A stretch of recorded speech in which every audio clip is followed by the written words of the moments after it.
mga kapatid. Yan, before we sing, shall we bow our heads? Let's pray. Dear God, Heavenly Father, thank you, Lord, for your protection throughout the week and up to this day, O Lord. Thank you for the blessings we received. And Lord, as we worship you with singing, please sing with us, your holy angels, and help us to worship you and to praise your name by the songs we sing. And please be with us throughout the day and help us to keep the Sabbath day holy. Please accept us just as we are and forgive our sins. In Jesus' name we pray. Amen. Our first hymn is For the Beauty of the Earth.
Siguro bago sa inyo yung lyrics, but the tune is very familiar.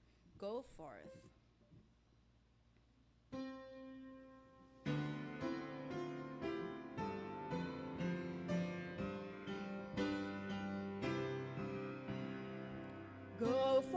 Go forth with Christ, who called you to this day.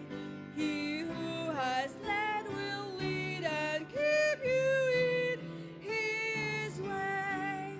His word is fast, his promise sure to all who serve him and endure. Go forth with Christ, with purpose not your own. Each victory you shall gain through him, your Lord alone, to guard you in fidelity. His spirit shall your strength and our being. Go forth with Christ, his priesthood you shall share, who brought us by his blood to be his servants here. Walk in the way your Savior trod. Go forth with him, go forth with God. Ayan. Ganon din po yung ating opening hymn. Yeah. Come Holy Spirit, pero iba po ang tune niya. A very common tune din po.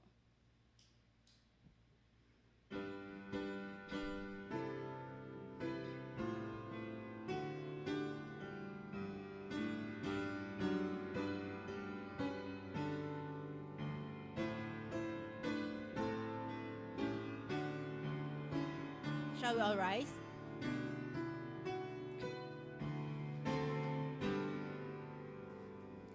Come, Holy Spirit, heavenly dove, with all thy quickening powers, kindle a flame of sacred love in these cold hearts of ours.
Let's all kneel down for our prayer. Mapagpalang Ama, Diyos na makapangyarihan sa lahat. Purihin at pasalamatan ka sa banal na araw ng Sabado na ito na kami ay iyong pinagtipon-tipon. Pinagpupuri at pinapasalamatan ka namin sa loob na isang linggo na kami iyong iningatan. Kami iyong biniyayaan ng aming mga pangangailangan.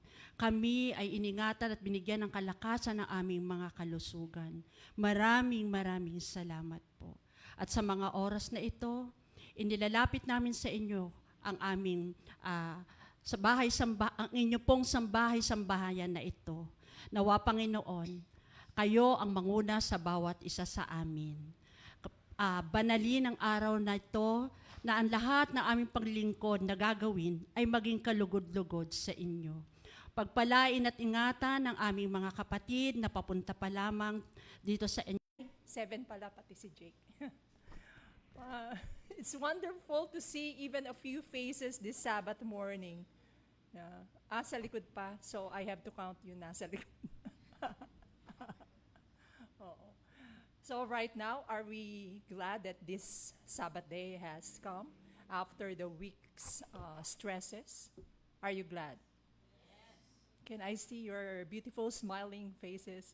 Nakasmile si Brother Eric ng todo. Saka si Sister Myra, grabe. Okay, right now I want to focus on one word which is foundational in the lives of us Christians. What do you think it is? Do you have love? Any other guess? Right guess?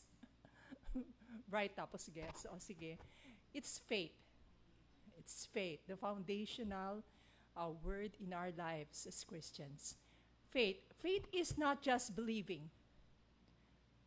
It is knowing that God is there, that you trust in His promises, that He will be guiding us, will be with us always, and will be working in our lives through difficult times. So even we cannot see the path ahead, if we hold on to God's promises, then that is faith. And faith is this word or this feeling or whatever that is meaning to you, to us by Brother Elder Johnny Oliverio, and the mission emphasis by Sister Marian Umbao. And then we will proceed with our lesson review. The program will proceed accordingly. Thank you.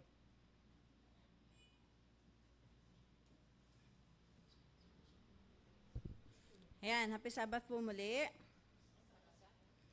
Have you ever noticed how powerful music is? Actually, parang nanghihinayang akong ituloy itong promotional talk na ito ngayon dahil iilan lang tayo. So, gusto ko sanang marinig ng lahat. It's about music. So, sayang eh. Tutuloy ko kaya o hindi? Kunti lang kasi. Okay. A simple melody can make us smile, move us to tears, or bring back memories we thought we'd forgotten. 'Di ba? Kapag narinig natin yung familiar na songs, maalala natin kung nakarelate or makakarelate tayo sa mga memories natin. Music is a spatial way of speaking directly to the heart, and that's why it holds such a special place in worship to God. From the beginning of time, music has been part of God's design for praise. The Bible tells us that when God created the world, the morning stars sang together, and all the angels shouted for joy. That is found in Job 38:7. In the book of Psalms, David constantly calls us to sing unto the Lord a new song. Even in heaven, the redeemed will sing the song of Moses and the Lamb. Music is heaven's language, and every ministry. So hindi lang tayo kumanta dito para mag-perform. We are not performing inside the church. We are ministering. It's not merely entertainment. It's evangelism. Okay? Kapag kumanta tayo or nakinig tayo ng kanta, hindi lang tayo para ma-entertain, ay ganda naman ang kanta niya, ganda ng boses niya. No, hindi. That is evangelism. Through music, we can preach sermons that reach the heart. Kaya nga, di ba, nung nag-sermon dito si Ma'am De La Paz, it's about music. Puro kanta, but it's already a sermon. Sometimes a song can speak to a soul more deeply than words alone ever could. Okay, totoo po yan. When our choir sings, when the instrumentalists play, when the congregation lifts their voices in harmony, something sacred happens. The Holy Spirit moves. Hearts are touched. Minds are lifted heavenwards. That is the true purpose of church music. Ulitin ko ha. When our choir sings, when the instrumentalists play, when the congregation lifts their voices in harmony, something sacred happens. Dapat mayroong sacred na nangyayari dito. The Holy Spirit move, or the Holy Spirit moves. Dapat na-move natin Holy Spirit kapag tayo kumanta. Hearts are touched. Minds are lifted heavenwards. Yun ang purpose ng church music. Therefore, it's very important to choose music that the words or the lyrics are aligned with our worship to God. To glorify God and draw people closer to Him. Yun ang purpose. Pag kumanta tayo, yung mga tao, i-draw natin sa Panginoon. Hindi natin i-draw doon sa singer or hindi natin i-draw doon sa meaning ng music. Nowadays, marami kasing mga kanta na akala natin heavenward or yung theme or yung message ng kanta para sa Panginoon. But hindi po mga kapatid. Sa totoo lang, marami akong naririnig na kanta yan dito sa church natin and gusto ko sanang baguhin natin yun. Na hindi lang tayo after na, sikat tong kanta na to, si ano ang kumanta nito? No. Ating isipin at unawain ang message ng kanta na hindi para sa gumawa ng kanta, para sa Panginoon. Paano? It should be Bible-based, it should be doctrine-based, at dapat, Panginoon, hindi lang, pag mayroon ng Lord, pwede na yun. Lord is not, hindi lahat ng Lord para sa Panginoon. Mayroong landlord, di ba? Tinatawag din natin Lord. O, maraming Lord yun. So, intindihin po sana natin yung kanta. Okay, music also is a tool for unity. In the body of Christ, we come from different walks of life, different backgrounds, different experiences. But when we sing together, our voices blend as one. In that harmony, we find a picture of what heaven will be like. Every tribe, every nation, every tongue, praising the same God together. Yun ang gagawin natin sa langit eh. Hindi tayo nag-uusap-usap doon. Kumakanta tayo. Today, I encourage each one of us to support our church music ministry. Not only by listening, but by participating. Paano mag-participate? Kumanta po. I don't believe na mayroon sa atin dito hindi marunong kumanta. Kasi sa bahay pala nag-worship tayo. So let's sing. Sing with joy during worship. Encourage our choirs. Ayun, yung choir natin, dalawa sana yung choirs natin or yung mga kabataan. Encourage, okay? Our youth, our children, and our instrumentalists. Let's invest in this ministry. Because when we nurture our church music, we nurture the spiritual life of the whole congregation. To our musicians, singers, and leaders, remember, you are not just performers. You are messengers of God. Every song you share can plant a seed of faith, bring comfort to the weary, and remind someone of God's love. Ellen White once wrote, "Music is one of the most effective means of impressing the heart with spiritual truth. So let every note we play, every lyric we sing, and every melody we share be an offering of worship, not for applause, but for the glory of God." As Psalm 150 says, "Let everything that hath breath praise the Lord."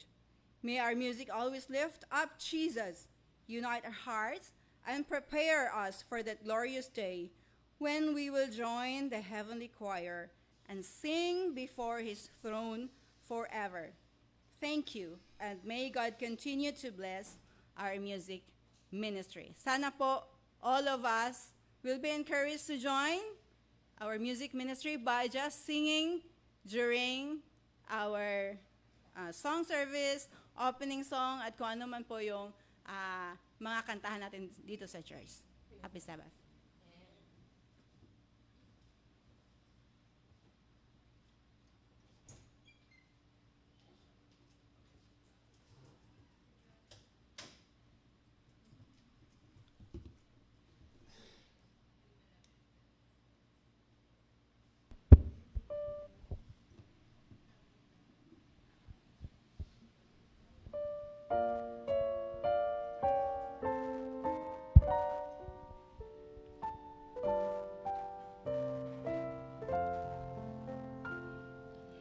Living for Jesus, a life that is true, striving to please Him in all that I do, yielding allegiance, glad-hearted and free.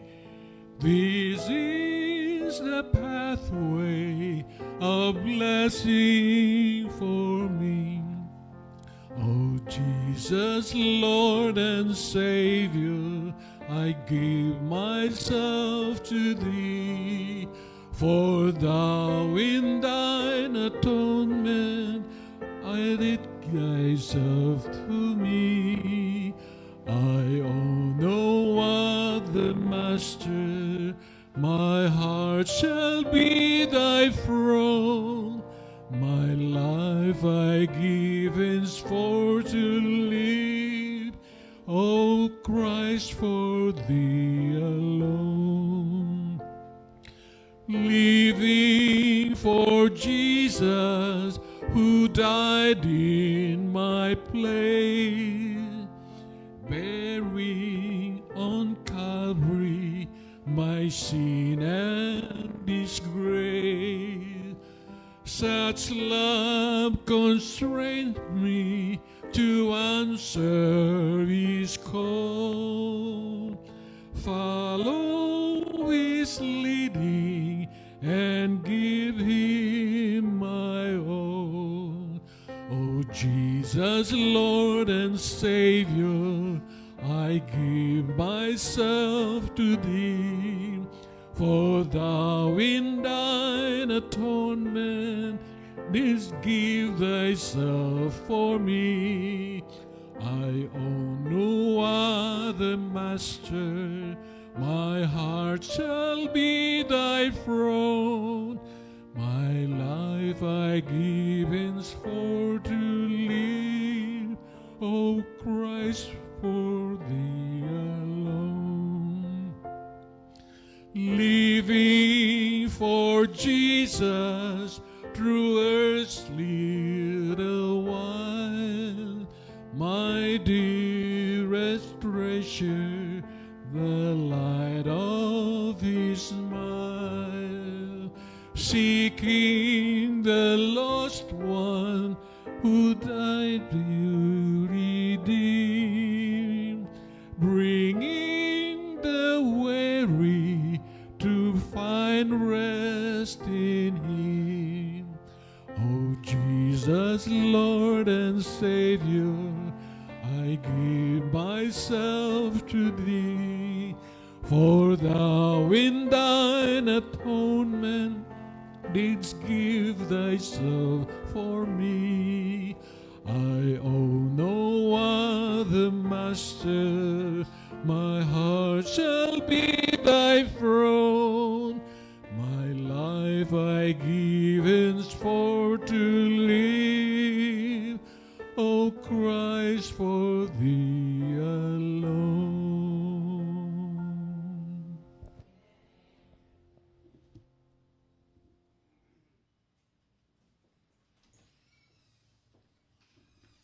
Good morning at happy Sabbath po sa inyong lahat. Ang ating pong mission emphasis ay, ang title niya ay God's Online Call. So, ang story pong ito ay tungkol kay Samuel. So, hindi maunawaan ni Samuel bakit siya bumabagsak sa mga university classes niya. So, sabi niya na dati naman, he did well in school, yung kanya sigurong high school. But in his first semester sa kanya pong university, binagsak niya yung bumagsak siya sa algebra, calculus, physics, and chemistry. Yun yung mga very classes na kailangan niya para sa kanyang course na electrical engineer. So, yung kanyang second semester, ganun din. Hindi rin naging mabuti. So, ngayon, nagpe-prepare na siya para sa kanyang final exams. Pagkatapos nun, meron siyang na-receive na isang message kasi meron siyang ipinost doon sa kanyang social media. Ngayon, merong nagsulat doon sa page niya siguro na ang sabi sa kanya is, study theology. Sabi, Samuel, study theology. So, nagtaka naman siguro si Samuel, bakit naman agad-agad, parang ganon. Hindi man lang siguro, hi, hello, ganyan, how are you? Pero nireplyan naman siya ni Samuel ng, how are you? Sabing ganyan. So sumulat ulit na nagreply sa kanya, I'm fine, tapos study theology, sabi sa kanya. So hindi lang ito first time na marinig ni Samuel na sinuggest sa kanya na maging isang pastor siya. So lagi niyang sinasagot or nire-reply na hindi ko na kailangan mag-aral ng theology para lang makabisita sa mga church members, ganun din para makapag-preach at mag-work para sa church. Pero sabi niya, if the Lord calls me, I am willing. So, yung reply ulit sa kanya nung kanyang relative niya daw yan eh. So, sabi sa kanya is pray. So, nag-pray naman siya. So, habang naglalakad si Samuel papunta dun sa kanyang exam, tumingin siya sa langit. Sabi niya, Lord, ikaw po ba yan? Sabi niya, are you really calling me? If you are calling me, sabi niya ganyan, I don't want to reject it. But I really need you to confirm, sabi niya ganyan sa Diyos, sa kanyang siguro sa isip, na nanalangin siya. So, ayoko lang, sabi niya ganyan, na nasa isip ko lang to, sabi niya. I don't want this to be plan B kasi hindi lang nag-work yung plan A, sabi niya. So, kasi pag change niya yung major niya, i-give up niya lahat, 'di ba? I-give up niya yung career na gusto niya. Tapos, ganun din yung mag-move siya ng bahay, syempre, kasi malayo kung saan siya mag-aaral ng theology. So, ganun din, madi-disappoint din yung kanyang parents.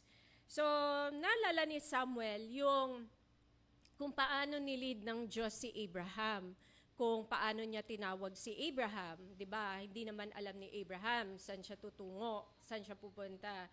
So, ganun din, naalala din niya yung mga disciples, kung paano tinawag ni Jesus yung mga disciples at paano sila sumunod sa kanya. Naalala din niya yung mga tao na tinawag ng Panginoon tapos ni-reject naman. Ni-reject nila yung pagtawag ni Jesus. So, ayaw niya na mapabilang dun sa mga tao na ni-reject si Jesus. So, si Samuel talagang he kept on praying. For 3 weeks, his third week of prayer, nagkaroon siya ng isang breakthrough na naalala niya nung kanyang baptism, yung Matthew 28:19 and 20. Kung maalala niyo po, ito po yung Great Commission, di po ba?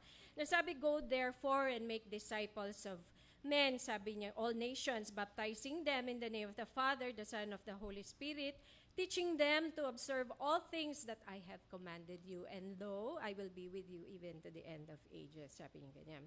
Thinking about that Bible passage, sabi ni Samuel, parang nag-fit siya dun sa idea na gusto siya ng Diyos na maging pastor. So, naalala din niya na nung ipinanganak siya, pinangalanan siyang Samuel kasi yung mga magulang niya, hindi sila kagad nagkaanak kasi nagkaroon ng testicular cancer yung kanyang tatay. So sabi na hindi na sila magkakaanak. Pero hindi yun yung nangyari. Kasi pinanganak nga si Samuel at saka nagkaroon pa siya ng isang sister. So, what a blessing from God. Di ba po? Similar story, di ba? Ganon din po sa Bible, ganon din po ang nangyari. So, sabi niya, nanalangin din siya na, Lord, sabi niya ganyan, I accept your call. Pero sabi niya, I need help to talk to my parents. Kasi nga, yung siguro hindi niya, alam niya, madidisappoint niya yung mga magulang niya. But then, yung kinausap niya yung mother niya, walang problema. Kasi alam ng mother niya na ang engineering, it wasn't right for you, sabi ng nanay niya sa kanya. Pero yung tatay niya, medyo nahirapan siya, i-convince siguro yung tatay niya. Kasi yung tatay niya, talagang plano niya siya na maging isang engineer. Tapos, syempre, lahat ibinuhos ng tatay niya, syempre, mga gastos, lahat. Syempre, para lang makapag-aral siya ng engineer. Pero, yun nga, eventually, sa tulong ng Panginoon, inaccept ng tatay niya that God is calling Samuel to study theology. So, ngayon, nagpunta siya sa university. Ang university yon is Chile Adventist University. Nag-enroll siya doon, tinanggap siya 1 week before sila magpasukan. So, I feel so grateful, sabi niya, to God for calling that He has given me. I'm willing to follow Him wherever He calls me. Ngayon, si Samuel ay 21 years old na at gusto na niya, nag-aaral siya to become a pastor sa Chile Adventist University. So, di ba po, minsan, merong mga plano ang Diyos para sa atin na hindi natin alam. Sometimes, nangyayari sa atin na, like for example, sa mga estudyante na pilit na bumabagsak sa mga ganitong subjects, hindi mo maunawaan bakit kahit anong pilit mong mag-strive or talagang pilit mo na gawin lahat, but then again, talagang it fails. Pero hindi natin naiisip that God is leading us the other way because He has greater plans for us. Kaya dapat atin itong matuklasan kung ano man yung tawag sa atin ng Panginoon. And God is speaking through other means, hindi lamang po syempre maraming pamamaraan ng Panginoon upang maiparating yung message niya sa atin kung ano ang gusto niyang gawin natin. So, ano yung paraan natin para malaman ito is through constant prayer to Him. Kasi without prayer, we can never know what His plans for us. So, napakahalaga po yung prayer para malaman natin kung ano po yung kalooban ng ating Panginoon. At syempre, kung ano man po yung kalooban niya, tatanggapin natin at atin siyang paglilingkuran kung ano man po yung ipinagkaloob niya sa atin. So, ang ating pong 13th Sabbath offering ay para po sa Quarterly Mission Project offering will go to Chile Adventist University in Chilan, Chile. This offering will allow 50 more students to live in dormitories on campus. Currently, the university has about 3,000 students, the vast majority of whom are not Adventist and live off campus. The expanded dormitories will open to all but are specially needed by Adventist theology and education students who come to the university from far-off places and are studying to work in Adventist churches and schools. So Samuel lives in one of the dormitories that will be expanded with the offering. Thank you po sa inyo pong planong pagbibigay ng inyong pong generous offering. Happy Sabbath po.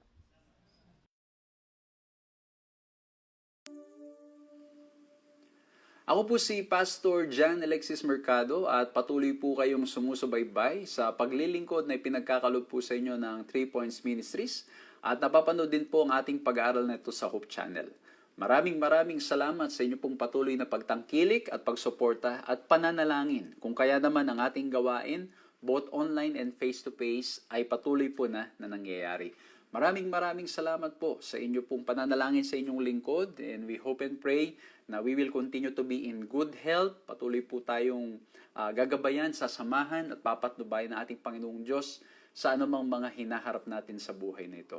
Maraming salamat po dahil hindi po namin magagawa ang lahat ng mga paglilingkod na ito kung hindi po dahil sa Panginoon at kung hindi rin po kayo nagpapagamit sa Kanya. At gusto ko lang rin pong kunin ang pagkakataong ito to invite all of you to share our video para po nang sa ganun maraming makinabang at maraming mabless. Maraming salamat din po sa mga kaibigan, mga kapatid na mga na-meet ko po in person, na mga viewers po natin, na-meet ko po in different places that they have opened their homes, they have opened their hearts, they have shared their blessings, kung kaya po ang inyong lingkod ay nakakapunta at nakakabiyahe kung saan-saan.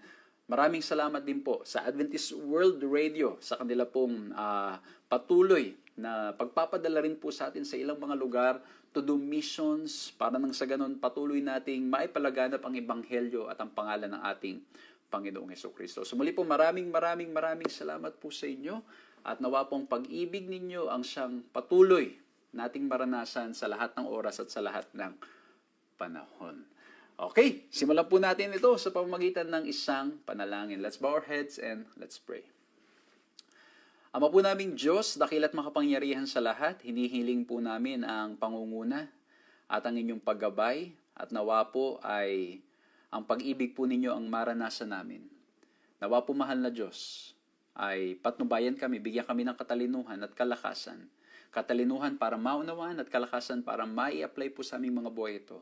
Tulungan kaming laging tumingin sa aming Panginoong Hesukristo dahil sa aming mga sarili kami mga mahihina at walang magagawa. Maraming salamat po Panginoon na hindi nyo kami papabayaan at sasamahan nyo po kami sa anumang mga hinaharap namin sa buhay, sa anumang mga problema, anumang mga pagsubok. Salamat po at lagi namin kayong kasama. Salamat po sa inyong dakilang pag-ibig at pagmamahal. Patnubayan nyo po kami sa pangalan namin Panginoong Hesus. Amen. Muli po, isang mapagpalang pagsubaybay, panunood sa inyong lahat. Kinagagala ko po na makasama kayo dito po sa ating programang ito, purihin ang kanyang pangalan. Ang topic po natin ngayon o ang buong tema natin, the book of Joshua. Tinitingnan po natin ang mga practical lessons of faith na maaari po nating mapulot mula po sa pag-aaral na to. At ang topic natin ngayon ay pinamagatang the enemy within. O, di ba? So, kanina sabi ko nga po, most of our studies in the previous weeks, ang tinitingnan natin ay yung mga enemy outside ng Israelites. Tinignan natin how, they were fighting against different groups of people. Dito meron pa rin. Pero ang emphasis ng pag-aaral natin ngayon is more on the enemy within. And I think this is truly the greatest battle na ating harapin sa buhay na ito. It's our battle within. Yung battle natin against pride, self-sufficiency, selfishness, covetousness. Ito po yung pag-uusapan natin ngayon, specifically in the book of Joshua chapter 7 up to verse 8. And I hope and pray na maging pagpapala po sa inyong itong ating isi-share na mga practical lessons. At ang ating key text is in Jeremiah 17:10. Ang sabi, I the Lord search the heart and test the mind. O give to every man according to his ways, according to the fruit of his deeds. So ang Diyos ang nakakaalam ng ating mga puso, ng ating mga kaisipan, at ang Panginoon ang maglilid at maggagabay sa atin sa anuman ang ating hinaharap, sa anumang ating mga pinagdadaanan, at sa anumang ating mga battles na hinaharap. At alam ng Diyos kung ano talaga ang motibo ng ating mga puso. Kasi nga po, katulad ng pinag-uusapan natin yun, it's the enemy within. Yung greatest battle natin, our greatest struggle, ay hindi lang ma-overcome yung mga external forces or external enemies. It's really the enemy within. Kumbaga, paano natin magagawa na yung ating mga pride, yung ating mga pagmamataas, yung ating mga maling gawain o pag-iisip ay mababago. And again, it's only by the grace of God. At alam po ninyo, during their conquest and appropriation, during the appropriation of the Promised Land, Israel had to learn the difficult lesson that their most dangerous enemy was not outside their camp, but within their own rank and file. The greatest challenge that stood before them was neither the fortified walls of the Canaanite cities nor their advanced military technology, but the obstinate will of individuals within their own camp to willfully ignore the instructions of the Lord. So dito, pag titingnan natin yung enemy within as in inside the camp, inside their group, but also we need to apply it at tingnan nito yung enemy natin sa ating mga sarili. Kung paano natin magagawang piliin ang ating Panginoong Diyos at piliin na gawin ang tama at hindi pahintulutan na yung mga selfish desires natin ang mangunguna sa atin. And as usual, I will be sharing 3 points. Nawa po maging madaling paraan para maunawaan, maalala, at ma-share natin sa mga kaibigan, sa mga mahal sa buhay, sa mga tao sa ating kapaligiran. And every time there will be a discussion about Joshua chapter 7, Joshua chapter 8, I hope that this will be a blessing to all of you.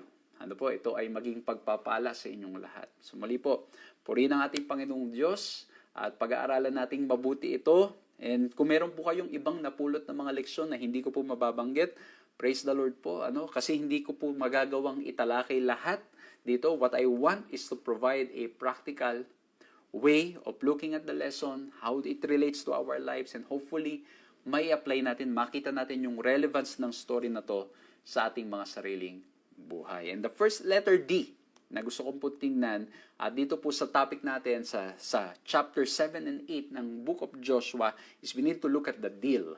Okay? Ano yung kasunduan? Let's look at the covenant or the contract or the deal, yung kasunduan. Remember, from the very beginning, nung sila inilabas ng ating Panginoong Diyos mula po sa Ehipto, there was a deal, there was a contract, there was a covenant.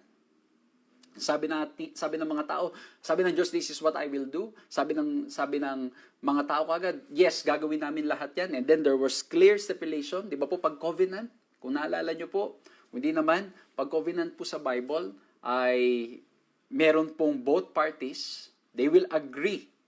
And then there will be stipulations na dapat nilang gawin. Pag break mo yon, it means breaching the deal or breaching the contract. And ang deal nila, mga kapatid ko, mga kaibigan, from the very beginning is that they will obey what the Lord is telling them.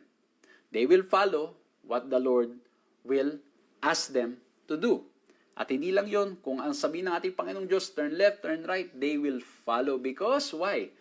In all their experiences from Exodus, from their coming out of Egypt, going to, and their travel going to the Promised Land, and now that they are in the Promised Land, having this, conquest, these combats, the Lord has been with them. The Lord has been guiding them. The Lord has introduced, or He made Himself known to them. Pinakilala ng Diyos kung sino siya sa lahat ng mga tao, kung sino siya sa mga Israelita, kung sino siya sa mga tao sa kapaligiran.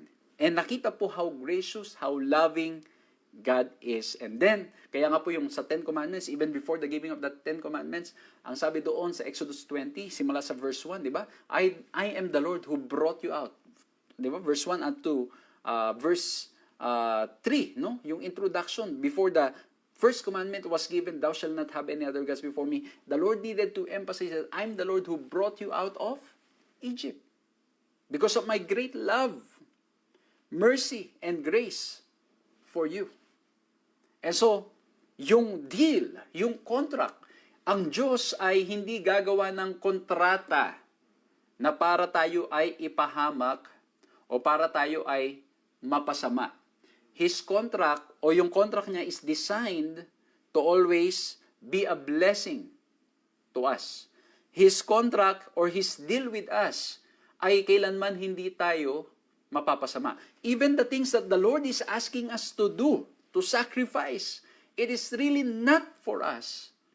O it is not really for others pala, kundi it is for us. Kasi bakit?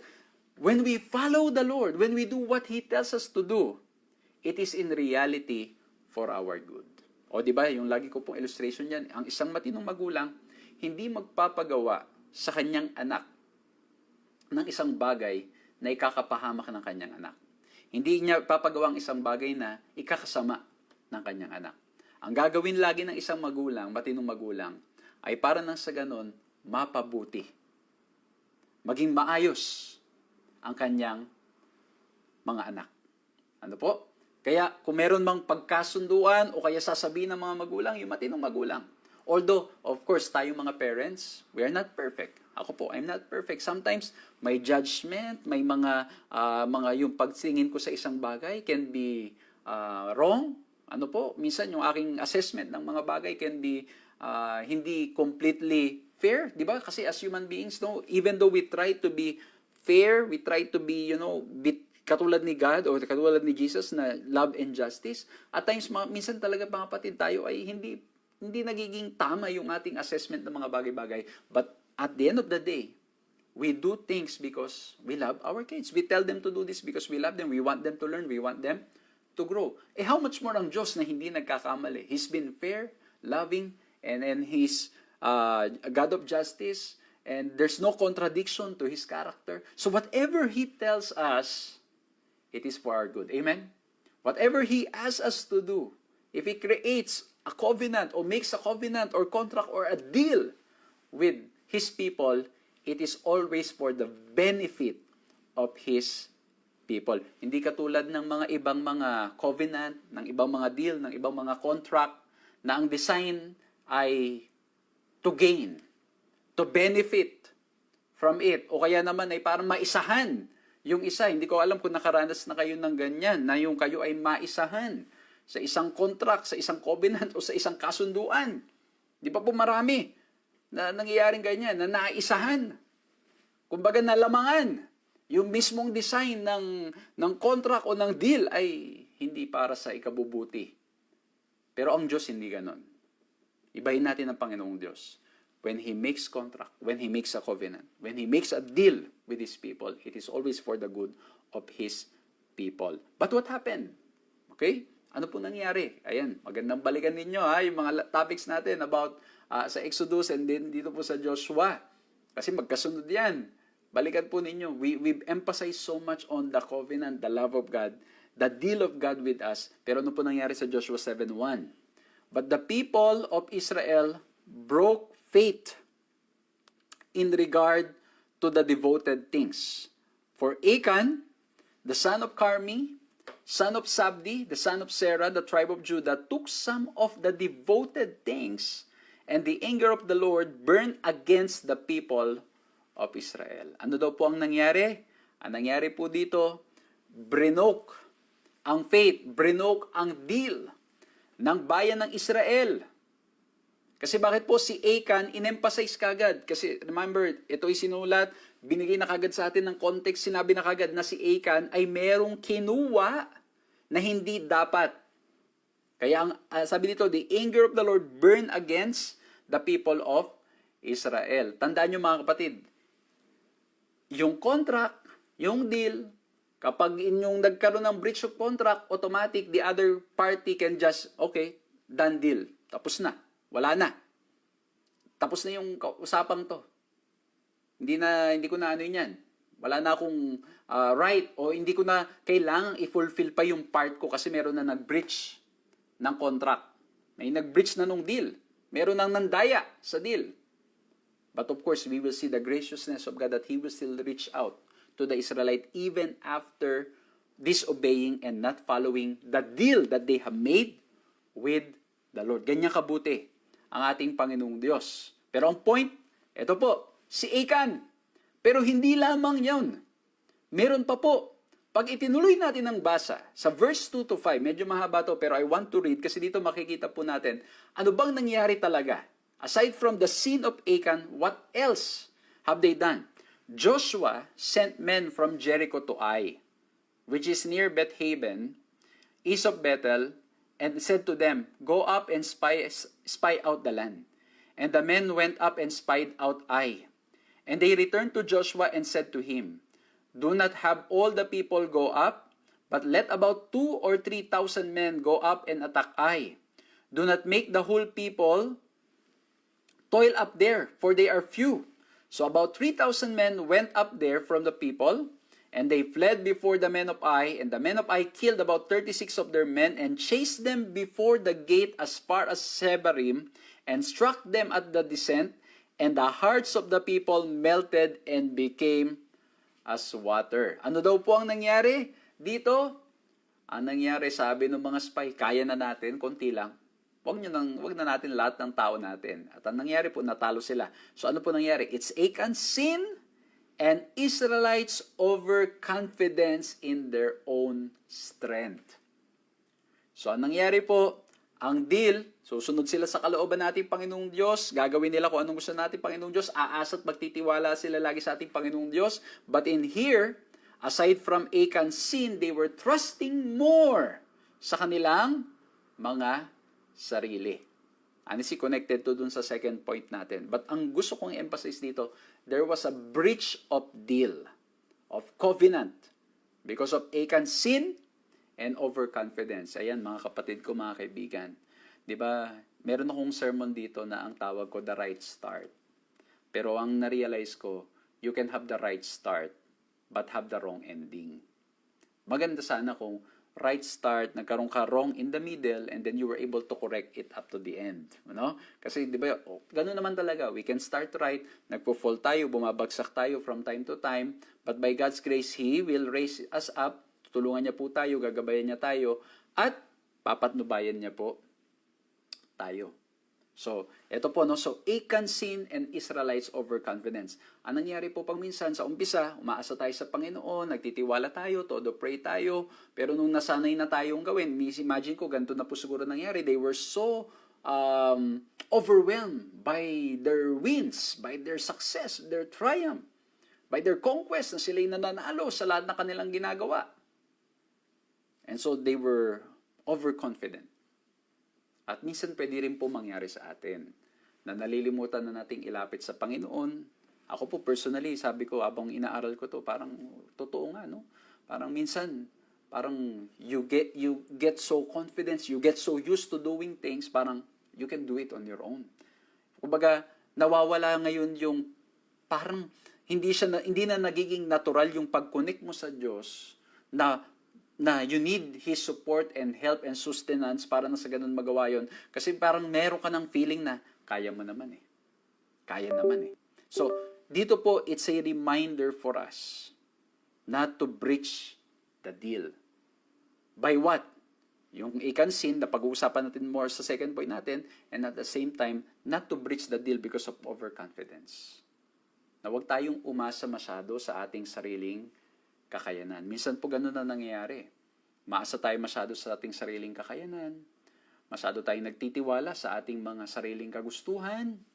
Masyado nating gusto yung mga, kumbaga, masyado nating pinipili. At naniniwala tayo na sa ating mga sarili kaya natin. Especially kapag you started right, umaasa lagi sa Panginoon, then naging wrong. Kasi bakit? You started trusting yourself. So dito po mga kapatid ko, mga kaibigan ko, sa mga taga-subaybay, again, there's a deal. The deal is to always follow the Lord. Magandang tingnan din dito sa story ito, no? Na when the servants, when the spies went back and reported what they saw in Ai, you know, there should have been aside from assessment of the report, there should have been consultation from the Lord. Consultation from the Lord na talaga bang kaya natin? Lord, kaya ba namin? What do you want us to do? Ano po? So, kaya lang, anong nangyari nga po? Naging overconfident, umasa sa sarili. Kaya sana po tayo rin naman, na mga mananampalataya ngayon, dito sa mundong ating ginagalawan, ay huwag tayong maging overconfident. Huwag tayong laging, ang feeling natin ay, yung aasa tayo sa ating mga sarili. Huwag tayong masyadong tignan yung lakas natin, yung kakayanan natin, yung pag-assess natin, talagang iaasa natin sa ating Panginoong Diyos. Again, hindi ko po sinasabing masama yung, you have the skills, you have the strength, okay po yan. Pero ang nagiging problema lang po pag minsan, ay pag nadidevelop yon, sa halip na lagi pa rin magpasalamat at magtiwala sa Panginoon, umaasa na tayo sa ating mga sarili. Yun po ang ating iiwasan. Kasi bakit? as we continue to rely sa ating Panginoong Diyos, He equips us eh. He helps us, pinibigay niya sa atin yung katalinuhan and resources that we need. And hopefully that will drive us to always be on our knees to thank God and ask for His help and guidance in whatever we do. At dito po mga kapatid ko, mga kaibigan, mapapansin niyo po, umpisa pa lang, pinakilala na kagad si Achan. Kasi bakit po? Like many other chapters of the Old Testament, Joshua 7 has a chiastic structure. The central climactic segment within it answers the question of why the Israelites were not able to conquer Ai on their first attempt. So nandun po yung climax ibibigay. Bibigay na yung pangalan ni Achan, pero yung kalagitnaan ipapakita po what really happened. And again, because there was a breach of the deal. Okay? So number 1, we look at the first point, we look at the deal. Now, let's look at the second point. Let's look at decision. The decision. Kasi bakit po the decision? In Joshua chapter 7:11, sinabi ng ating Panginoong Diyos na ang Israel ay kasala. Israel has sinned. They have transgressed my covenant that I commanded them. They have taken some of the devoted things. They have stolen and lied and put them among their belongings. Ayan, sinabi natin, Panginoon Diyos, there was a willful decision to sin against the Lord, to transgress and not follow the covenant. There was a clear breach of decision, of the deal. A decision has been made against the will of God. At alam po ninyo, ang sarap nitong pag-usapan kasi pag titingnan natin sa English, may word dyan na even and also na dinadagdagan yung konsepto nung ano ba yung pagkakasalang nagawa. Ito po, yung ginamit na term sa sin, yung most common term for sin that is used is kata. And then, followed by the adverb gam o yung also and even so. Ito po, then the act of transgression is described by 5 more specific sins.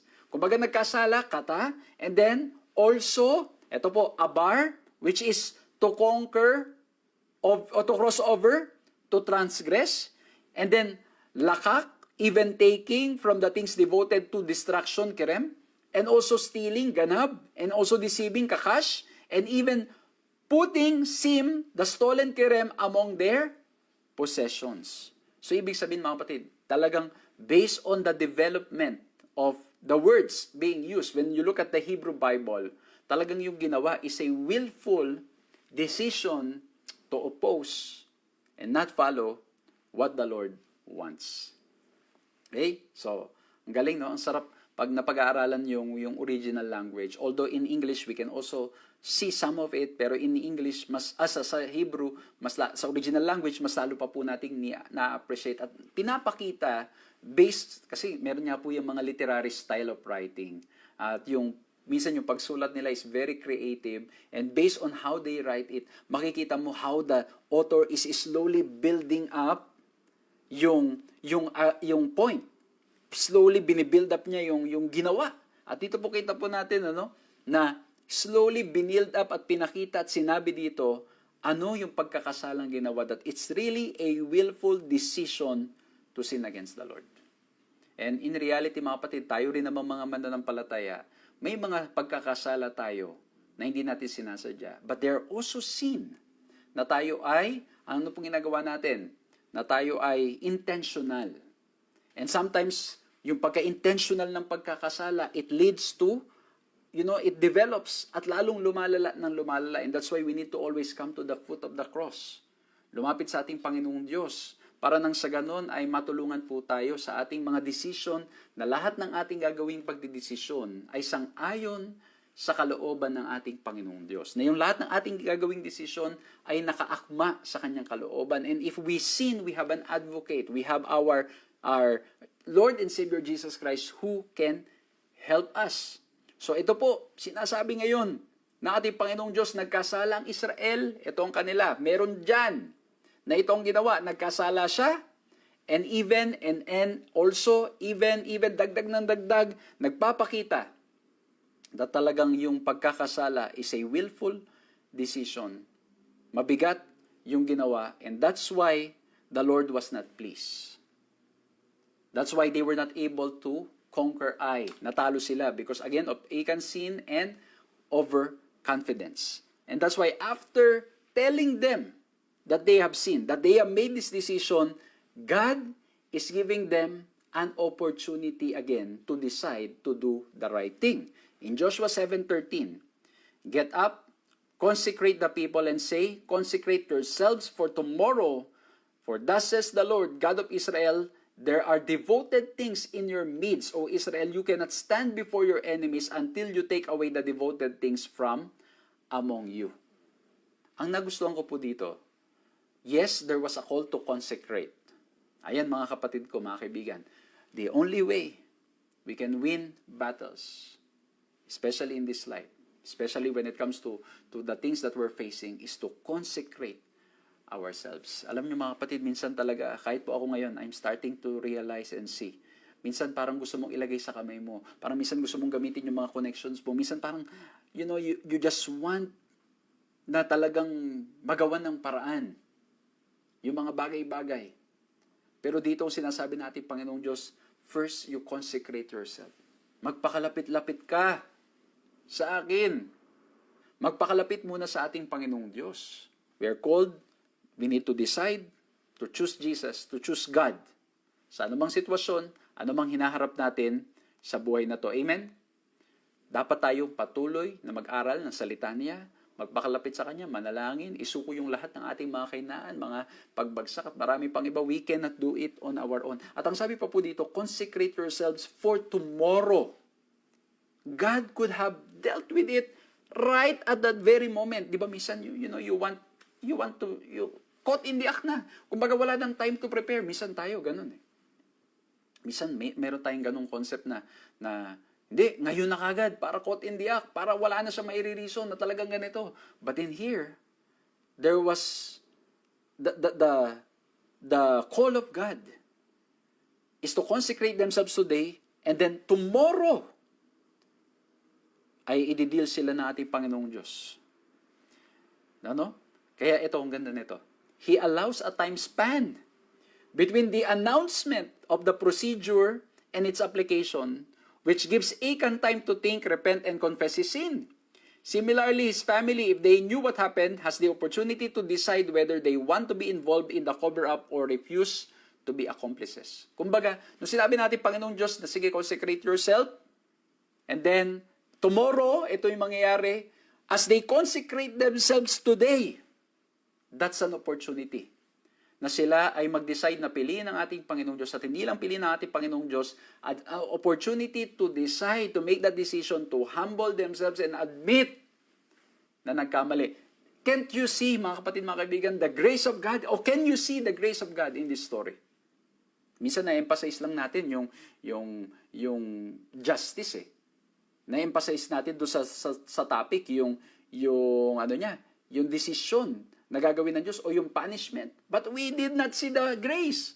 Ito po yung grace.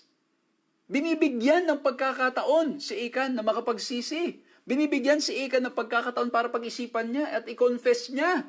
And if he confess, I believe just like Nineveh, yung si Jonah, nag-declare na ng judgment. Sige, pag di kayo nagbago, after ng ilang araw o ilang oras, patay kayo. Ano nangyari? Sa Nineveh, nagsisi sila, and then the Lord did not punish them that moment. Pero siyempre, after ilang years na sila yung nagkasala ulit, nagkamali, they were punished.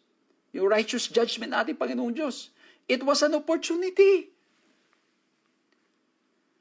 Mga kapatid, mga kaibigan, as we look at the story, we are being reminded that the Lord is giving us opportunities. Kaya nga yung topic natin noong nakaraan, second chances. The Lord always gives us second chances.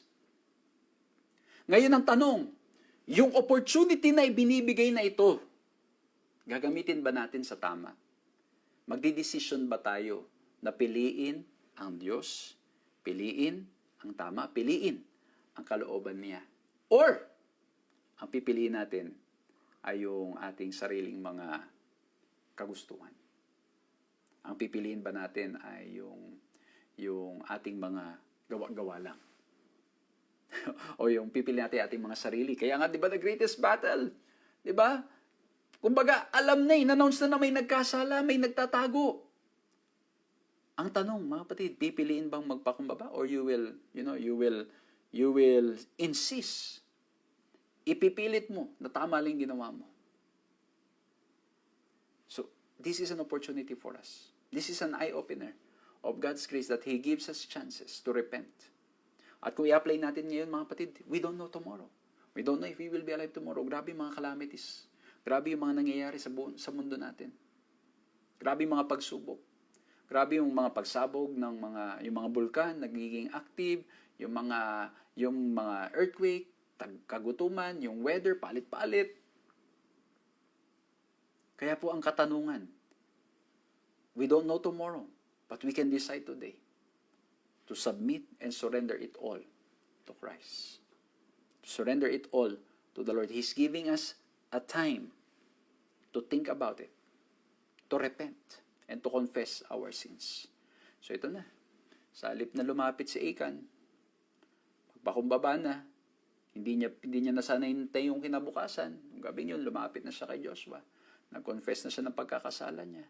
Ang nangyari po sa verse 18 to 20, of verse 18 to 19. And he brought near his household man by man, and Achan, the son of Carmi, the son of Sabdi, son of Sarah, the tribe of Judah, was taken. Then Joshua said to Achan, my son, give glory to the Lord God of Israel, give praise to Him, and tell me now what you have done, do not hide it from me. So dito po makikita po natin merong process dito na tribe by tribe, tapos family, tapos clan, clan muna, clan, tapos family, tapos relatives, tapos individual. Grabing investigation na nangyari. Talagang inisa-isa. And ganun ka-fair ang ating Panginoong Diyos. Okay? Ganun ka-fair. Ang nangyari po, binigyan na ng pagkakataon, and now, ina-address ni Joshua, okay, ikaw na, tayo mo na, Achan, my son. Give glory to the Lord God of Israel. And ang ganda po dito, the emphasis on Joshua saying those words, my son. Sabi ni Ellen White dyan, Joshua was again foreshadowing the sensitivity, kindness, and love of the one who was, ito sabi ni Ellen White, was never rude, never needlessly spoke a severe word, never gave needless pain to a sensitive soul. He fearlessly denounced hypocrisy, unbelief, and iniquity, but tears were in his voice as he uttered his scathing rebukes. Ang ating Panginoon Jesucristo, when he was rebuking people, it was always out of love. Hindi siya out of hypocrisy or unbelief. Okay? Hindi siya, kumbaga hindi dahil sa masamang intensyon. Ang intensyon ng Diyos is mabuti. Ang intensyon ni Christ is mabuti. So inano niya yung hypocrisy, unbelief, iniquity ng mga tao. So yun po ang ginawa ng ating Panginoong Jesucristo. At ganun din dito, ang ating Panginoong Diyos na sinasamba at pinupuri is all loving, all gracious, and even if we have sinned, He calls us, He guides us. My son. Again, there's an opportunity. Ang tanong, will you make that decision to come to the feet of Christ? My son. Ano po? Panawagan. And so Joshua is reflecting the love of God to Achan. Give glory to God. Tell me now. Huwag kang magtago sa iyong ginawa. At ang sabi ni Achan sa verse 20, I have sinned against the Lord God of Israel, and this is what I did. When I saw among the spoil a beautiful cloak from Shinar, and 200 shekels of silver, and a bar of gold weighing 50 shekels, then I coveted them and took them, and see, they are hidden in the earth inside my tent, and with the silver underneath. Again, he could have done it that night, before the following day. He waited. And now, makikita po natin dito, yes, there was an admittance na siya'y nagkasala.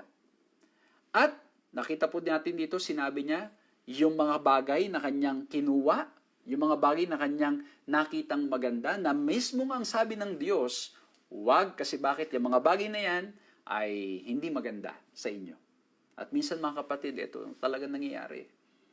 Kahit sinabi na ng Panginoong Diyos sa atin na wag, hindi yan maganda para sa atin, at times na nangyayari po, nagagawa pa rin natin, pinipili pa rin natin, sinabi na ng Diyos na hindi dapat, pinupuntahan pa rin, o hindi dapat puntahan, pipuntahan pa rin natin, huwag nating kunin, nakukuha pa rin natin, huwag natin titignan, tinitignan pa rin natin. Minsan ganun ang nangyayari sa atin. Kaya nga po ito, makikita po natin how it is related to the story of Eve and also other stories in the Bible that based on what they have seen, they have decided that they think it is the right thing to do. Diba? Si Eve, nakita niya yung fruit of the knowledge of good and evil. She thinks, she saw it, she thought it's good, so she ate it. Si Ika naman, nakita niya, napakaganda nito mga bagay na ito. At ang sabi niya doon, he coveted it. There was an admittance. Kasi bakit po? Somehow, there might be this thinking na itong si Achan, sabi niya siguro, bakit hindi kami pwede magkaroon niyan? Dapat meron din kami niyan. Dapat, ang ganda-ganda niyan eh. Dapat meron din kami. Dapat meron din ako. And so, he took it and hid it. And so far, based on our lesson, although we can see here na siya ay umamin sa kanyang pagkakasala, umamin siya sa kanyang pagkakamali, sinabi niya yung pagkakamali niya, na kinovet niya, ito yung mga kinuha ko into details. At ang sabi niya lang, tignan nyo, nakatago siya. Well, we don't see, according to our lesson, unfortunately, the biblical text gives no indication that Achan showed any sign of real repentance. He hoped until the end to remain hidden. His defiant attitude qualified him to be regarded as a high-hand offender for whom there was no atonement according to the law of Moses. Ano po nangyari? Yes, there was an admittance of his sin, but the question is, ang sabi sa kanya ni Joshua, give glory to the Lord. Praise Him. We don't see in the text, like sorrow for doing the wrong things. Yung tinatawag natin na godly repentance, yung paghingi ng tawad. Again, kasi based lang po sa binabasa nating story. For yung mga words na forgive me, I have sinned against the Lord. I am the reason why itong mga to ay natalo tayo. Ito pala yung dahilan. Ako yung nagkamali. Katulad nung nangyari sa Gibeonites, di ba? Sa Gibeonites, when they were discovered, they have sinned, they have lied. But when they were discovered, we did that. Now do whatever you want to do to us. Kumbaga nakita natin yung pagpapakumbaba na, sige, ano man ang mangyari, we accept it. Tanggap namin ano man yung magiging desisyon ng leadership. Dahil inaamin namin, nagkamali talaga kami. At ganun din, di ba, pagtitingnan din natin yung ibang stories. Yung sa kwento naman ni Rahab, di ba, makikita natin yung parallel din dito. Na ano po nangyari, si Rahab was very humble and admitting ng kanilang mga pagkakamali, na sila ay talagang walang Diyos na katulad ng Diyos ng Israel. But dito si Achan, there's no signs, indication in the biblical text that he was really asking for forgiveness and giving glory to God after the wrong things that he did. Wala tayong nakita sa text. And so, kaya po yung second point natin, decision. We need to make that decision to always follow God. We need to make that decision not to breach the deal. We need to make that decision to always love God above all. At kung tayo man ay magkasala at magkamali, we need to make that decision to come back to Him. Huwag tayong magmatigas ng ating mga puso. Kung tayo'y tinatawagan, binibigyan ng pagkakataon, let's make that decision to humble ourselves before the presence of the Lord. Amen? Huwag natin piliin na magmatigas. Minsan po kasi ang nangyayari, napapangunahan tayo ng pagmamatigas ng ating mga puso. Kumbaga parang sinasabi natin, hindi, bahala na. Kung anong mangyari sa akin, basta paninindigan ko ito. Kung mali naman talaga, huwag mo nang panindigan. Magpakumbaba. Pero kung tama ang iyong ipinaglalaban at wala ka, alam mo yun, yung may mga pagkakataon na you just stood up for what's right. Wala ka namang maling ginawa. You stood up for what is right. You stood up for what the Bible says. You stood for for the right things, at ikaw ay napapahirapan, nape-persecute, then at the end of the day, you better obey God than men. Amen? Pero pag tayo ay mali na, paninindigan pa, i-justify pa, yung mga maling gawain, ay yun ang mali. Mga kapatid, mga kaibigan, let's make that decision to humble ourselves before the presence of God. Amen? So number 1, tinignan po natin yung deal. Number 2, let's make that decision. So dito po, again, hindi makita sa text yung pagpapakababa, yung pagpapakumbaba. I hope tayo po pipiliin nating magpakumbaba sa ating Panginoong Diyos. Tandaan nyo yung text natin. Diba? He searches the heart and tests the mind.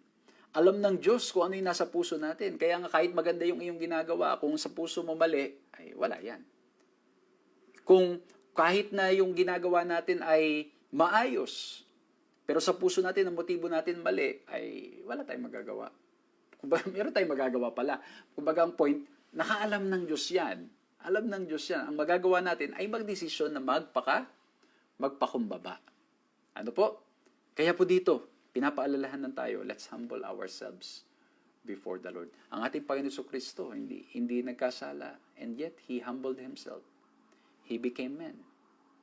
And then, para lang sa ganun tayo ay makasama, so that He may dwell with us, He will be with us. He was with us to guide us, lead us, and show us the Father. Makilala natin ang ating Panginoong Diyos. Yung Diyos na ating pinupuri, sinasamba, kayang i-humble ang kanyang sarili na magpakababa, maging gaya ng tao. How much more na tayo mga taong nagkakasala talaga at nagkakamali.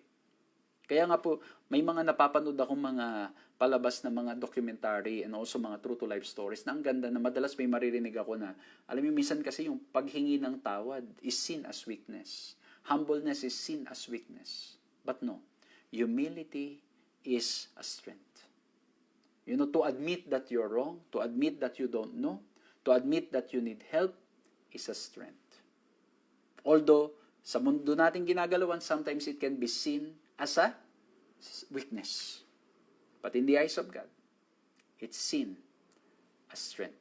Especially when we admit na tayo nagkasala, nagkamali, at kailangan natin ng kanyang tulong at biyaya para nang sa ganon, makalakad tayo sa tamang landas. Amen? So now, let's go to the last point. We talk about the deal, the decision, and now let's look at the last letter D, which is deliverance. Now, nung na-settle na nila yung issue with Achan and na-realize din ng Israelites that they were overconfident, pagdating na sa Joshua chapter 8, ito na yung malinaw ngayon. The Lord said to 8 verse 1, the Lord said to Joshua, "Do not fear and do not be dismayed. Take all the fighting men with you and arise, go up to Ai. See, I have given into your hand the king of Ai and his people and his city and his land." Ayan.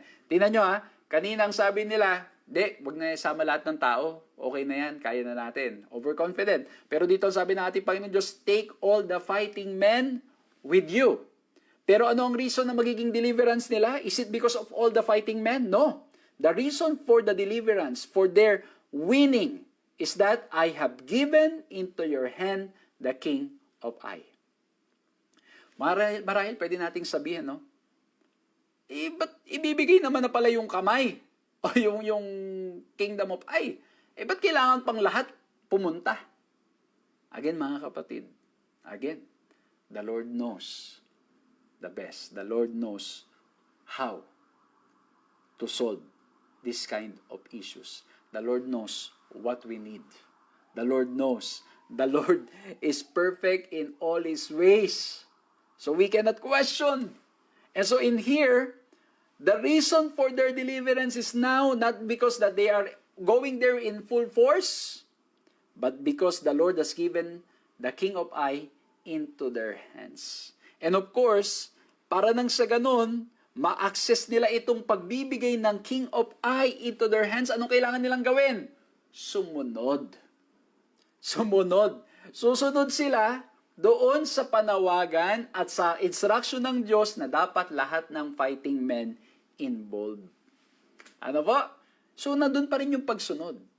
Pero again, at the end of the day, sumunod sila, ang nagbigay ng victory is because God gave the king of Ai to them. Kasi bakit po? Kung wala ang presence ng Diyos, even if they are all there, all the fighting men are there, without God's presence and without God's blessings, I believe matatalo pa rin po sila. And that's why, when God instructed them and told them, bring everyone, they have to follow, they have to obey, and when they followed, the Lord blessed them with their obedience. Ganon din sa atin mga kapatid. We are never saved by our good works. We are always saved by faith because God is giving it to us. But, ang result ng ating pagtanggap, ang result na tayo ay tunay na nananampalataya sa ating Panginoong Diyos, ay nasunod tayo. Kumbaga yung tunay na nagmamahal sa Diyos, nasunod sa kalooban ng Diyos, sa gusto ng ating Panginoong Diyos. Kaya nga po yung lagi natin sinasabi, yes, we are saved by faith. But if you have yung true faith natin, of course, it's God who knows. Pero very clearly from the Bible, faith without works is dead. Kumbaga kung hindi nakikita sa ating kilos, sa ating buhay, sa ating mga pananalita at iba pa, at of course, it's only God who knows the heart. Kasi, kita naman po natin, malinaw na kinikwento dito sa banal na kasulatan at mga nabasa natin. Posibleng pinapakita natin, maayos at maganda, pero sa puso natin, hindi ang nagahari ay si Kristo. But God knows the heart. Pero, ang truth, when you have true faith, you follow, you obey. So just like what happened to them. So again, the kingdom of Ai will be given to them. And then, ang sabi po, sa Joshua, pag binasa niyo po yung Joshua chapter 8, verse 1 hanggang verse 8 o verse 7, makikita niyo po yung mga pangyayari doon. Makikita niyo yung instruction. Ang gagawin ay, si Joshua, meron siyang ilang mga taong kasama, i-ano nila yung Ai.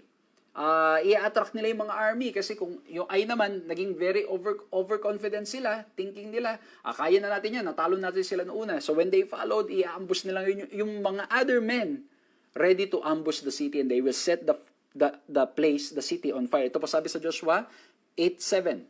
Then you shall rise up from the ambush and seize the city, for the Lord your God will, ito na naman, for the Lord your God will give it into your hands.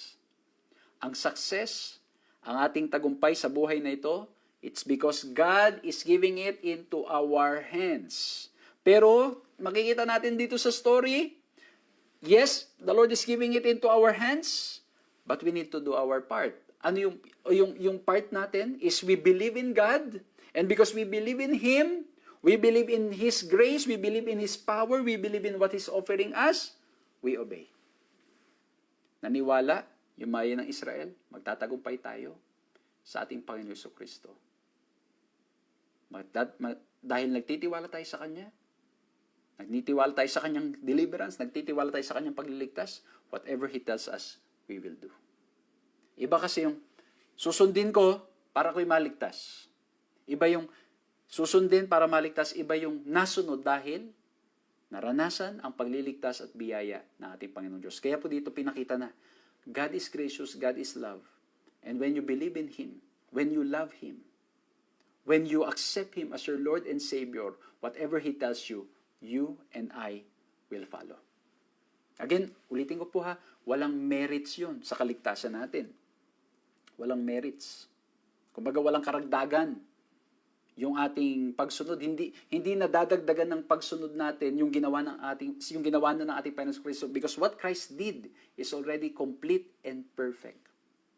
But if we truly believe in Him, if we truly love Him, whatever He tells us, we believe that it is for our good. So ibinigay yung kingdom of Ai into the hands of the Israelites. They believe it, and so they followed the instruction. They followed whatever the Lord tells them. And by God's grace, when they have conquered Ai, they have finished Ai, they have experienced the fullness of that giving. Amen? And ang gusto ko po dito, yes, they experienced deliverance. They consecrated themselves. They dealt with the sin. Yung mali, they consecrated, they asked, they have consecrated themselves before the Lord, humbled themselves before the Lord, And then in chapter 8, we can see the deliverance.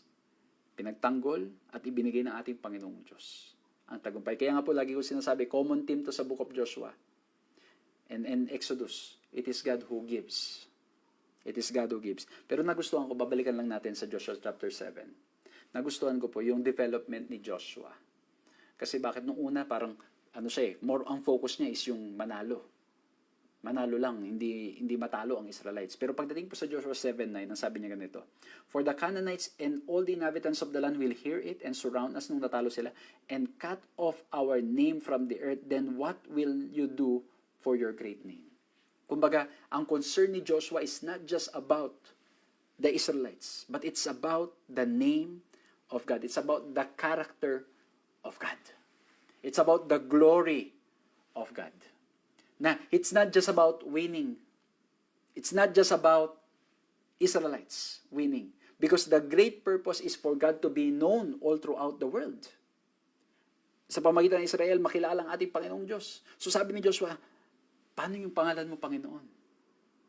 Pag kami talo at palaging ganito ang mangyayari, paano ang iyong pangalan, Panginoon?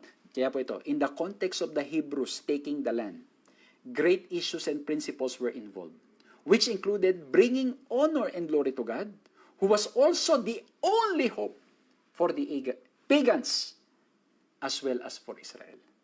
At the end of the day, the Lord knows the right balance para mailigtas ang Israel o para matulungan na Israel na makita what's the right path. At ganun din, maligtas ang mga surrounding countries. And so God allows yung mga pangyayari.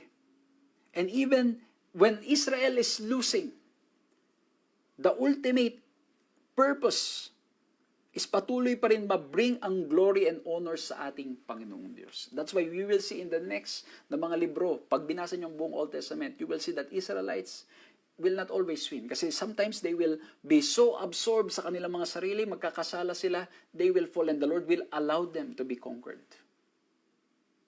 And at the end of the day, mga kapatid, nung na-conquer ang Israel, nung sa Babylon, nandoon sina Daniel at mga kaibigan, and then the Lord's name was known.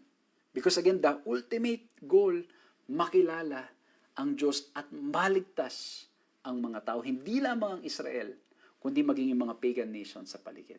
So muli po, nawa po na bless kayo dito sa pag-aaral natin ito. Ang pinag-usapan po natin, we look at the deal, the decision, and we look at the deliverance. Let's bow our heads, let's pray. Maraming salamat po, Panginoong Diyos, tunay na napakabuti niyo. Salamat po sa pagkakataon na makapag-aral, malaman po mga mabubuting balitang ito. Ang mga mabuting balita, mga magandang kwento na nanggagaling sa inyong mga salita. Tulungan niyo po kami ma-apply ito. Salamat po that because of Christ, we have hope. Because of Christ, we have nothing to worry. Because of Christ, we are secured. Lord, tulungan niyo po kami na anumang problema at pagsubok sa dami ng mga hinaharap po namin ngayon, mga problema, mga bagay, mga kalamidad, mga bagay na nangyari sa mundo na hindi po namin maunawaan. Tulungan niyo kaming manghawak lamang sa inyo at magtiwala because you know what is best. Pagpalain po kaming lahat. Maraming salamat sa inyong kabutihan, pagmamahal, pagpapatawad ng inyong makasalanan sa pangalan ng Jesus. Maraming salamat po sa inyong pagsama sa ating programang ito. Nawa po'y na-bless kayo at nakinabang. And muli po, pakishare ang program natin para mas marami pang ma-bless. At again, I want to say thank you sa lahat po ng mga kapatid, mga kaibigan who open their hearts, who open their homes para po sa ganun na inyong lingkod, makapaglingkod kung saan-saan. Purihin ang ating Panginoong Diyos. Maitas lagi ang kanyang pangalan. Magkita-kita po tayong muli sa susunod na pag-aaral. God bless you.